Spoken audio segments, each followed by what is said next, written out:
Hello everyone, welcome back to my channel. আজকে ভিডিওটাতে আমরা সেপটিক অ্যাবর্শন নিয়ে আলোচনা শুরু করব। তো সবার আগে দেখা যাক অ্যাবর্শন জিনিসটা কি। So abortion is defined when there is expulsion or extraction of a fetus from mother weighing 500 gram or less and that is not capable of independent survival, তখন আমরা তাকে বলছি অ্যাবর্শন। তাহলে কি কি হচ্ছে আমার ক্রাইটেরিয়া, সেখানে হচ্ছে ফিটাসের যে ওয়েটটা সেটা হবে 500 গ্রাম বা তার থেকে কম, আর সেই ক্ষেত্রে ফিটাস কিন্তু কখনোই ইন্ডিপেন্ডেন্ট সার্ভাইভাল করতে পারবে না। এখানে ফিটাল ওয়েট হচ্ছে 500 গ্রাম অর লেস, এটা আমাদেরকে মনে রাখতে হবে। আর এই যে জেস্টেশনাল এজটা, সেই জেস্টেশনাল এজটা হবে অ্যাপ্রক্সিমেটলি 22 উইক্সের মধ্যে, কখনোই তার থেকে বেশি না। আচ্ছা, এটা হলো আমাদের অ্যাবর্শনের ডেফিনিশন। তাহলে এবার আজকের আমাদের মেন টপিক যেটা, সেটাতে আসা যাক। সেটা হচ্ছে সেপটিক অ্যাবর্শন। তাহলে সেপটিক অ্যাবর্শন জিনিসটা কি, নামটা দেখে বোঝা যাচ্ছে সেখানে একটা সেপসিস বা ইনফেকশন রিলেটেড কোনো একটা কিছুকে ইন্ডিকেট করা হচ্ছে। তো এখানে কি বলা হয়, যদি ইউটেরাস বা তার কন্টেন্টের মধ্যে কোনো রকম ইনফেকশনের ক্লিনিক্যাল এভিডেন্স পাচ্ছি আমরা, তাহলে সেই কাইন্ড অফ অ্যাবর্শনকে আমরা সেপটিক অ্যাবর্শন বলতে পারি। So আমরা ডেফিনেশনটা দেখি। an abortion that is associated with clinical evidences of infection of the uterus and its content, it is called septic abortion. এইবার এই সেপটিক অ্যাবর্শনের অ্যাকচুয়ালি কিছু কিছু ক্রাইটেরিয়া আছে, যে ক্রাইটেরিয়াগুলোর জন্য আমরা এটাকে সেপটিক অ্যাবর্শন বলতে পারি। তার মধ্যে ফার্স্ট হচ্ছে rise of temperature that is at least 100.4 degree, offensive or purulent vaginal discharge থাকবে, আর তার সঙ্গে থাকবে লোয়ার অ্যাবডোমিনাল পেন বা টেন্ডারনেস। এই তিনটে ক্রাইটেরিয়া কিন্তু একদম খুব ইম্পর্টেন্ট, এগুলো ভাইভাতে জিজ্ঞেস করে, এমসিকিউ হিসেবে জিজ্ঞাসা করে, এটা ভীষণ ইম্পর্টেন্ট। তাহলে কি কি হচ্ছে আমার ক্রাইটেরিয়া, রাইজ অফ টেম্পারেচার হবে যেটা কিনা 100.4 থেকে বেশি হবে, অফেন্সিভ আর পুরুলেন্ট ভেজাইনাল ডিসচার্জ থাকবে, তার সঙ্গে লোয়ার অ্যাবডোমিনাল পেন এবং টেন্ডারনেস থাকবে। এই তিনটে আমার হচ্ছে ক্লিনিক্যাল ক্রাইটেরিয়া। এবার আমরা দেখে নেব যে মোড অফ ইনফেকশন এখানে কী কী আছে। তার আগে আমি বলি, আমাদের ইন্ডিয়াতে সেপটিক অ্যাবর্শনের সবথেকে বেশি কমন যে রিজনটা, সেটা হচ্ছে আনসেফ অ্যাবর্শন। বিভিন্ন জায়গায় যেখানে আনলাইসেন্সড ওয়েতে হচ্ছে অ্যাবর্শন করানো হয়, প্রপার স্টেরিলিটি মেনটেন করা হয় না, তো সেই সমস্ত জায়গাতে কিন্তু এই সেপটিক অ্যাবর্শনের যে টেন্ডেন্সিটা সেটা সব থেকে বেশি। আচ্ছা, এবার আমরা চলে আসছি মোড অফ ইনফেকশনে।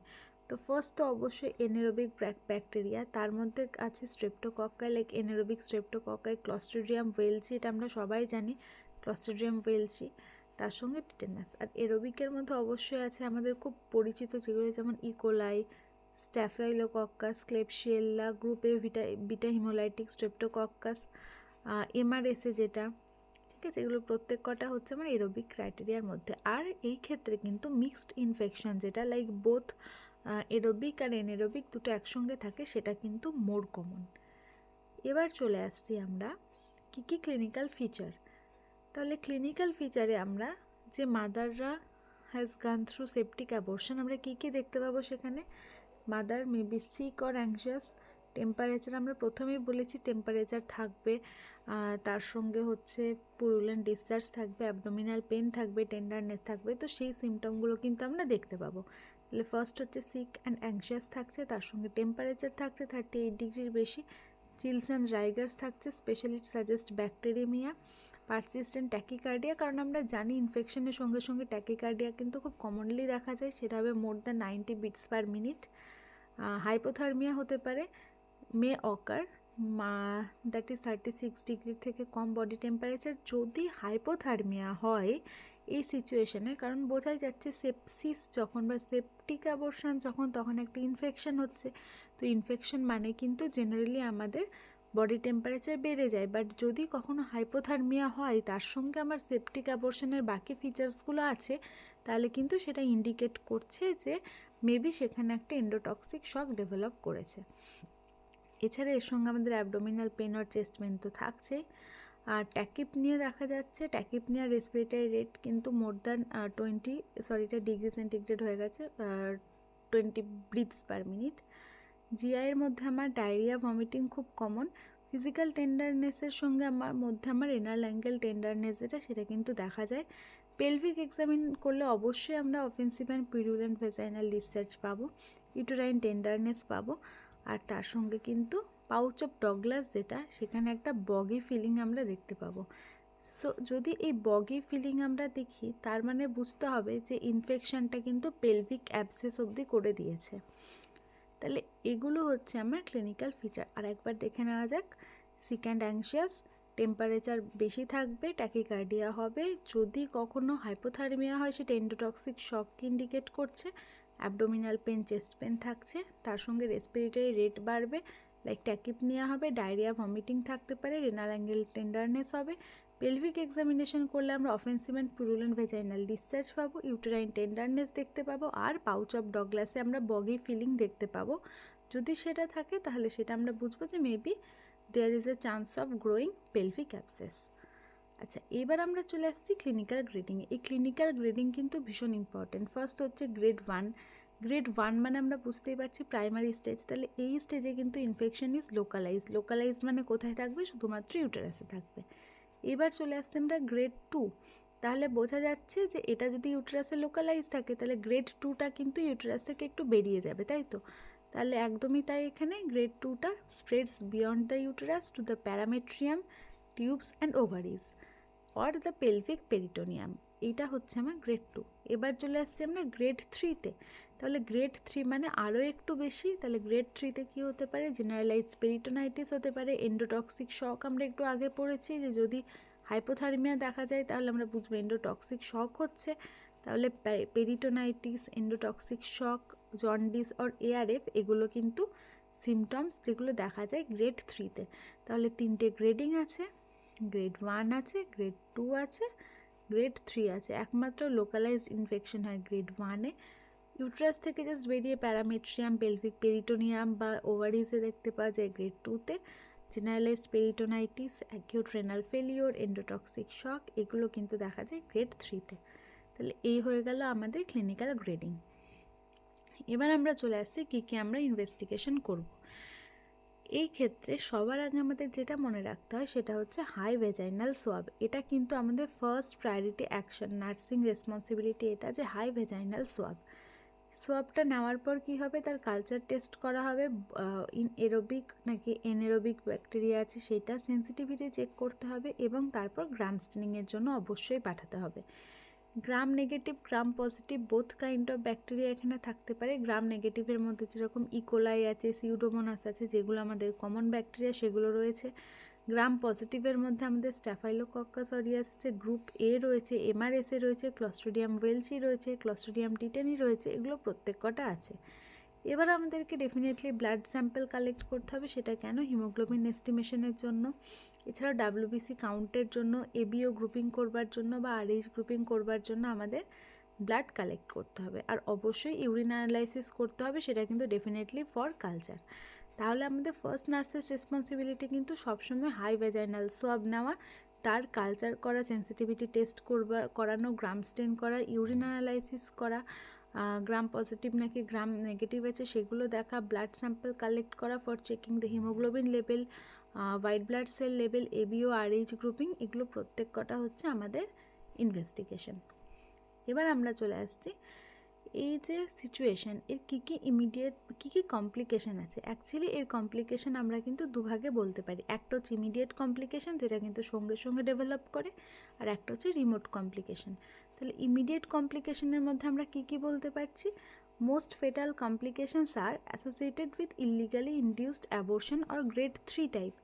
যত মানে বোঝাই যাচ্ছে কমপ্লিকেশান মানে একটু ডিফিকাল্ট স্টেজ, তো সেটা কখন হবে? যেটা সব থেকে ডিফিকাল্ট আমাদের ছিল সেইটাতে, তো সেটা কিন্তু গ্রেড 3।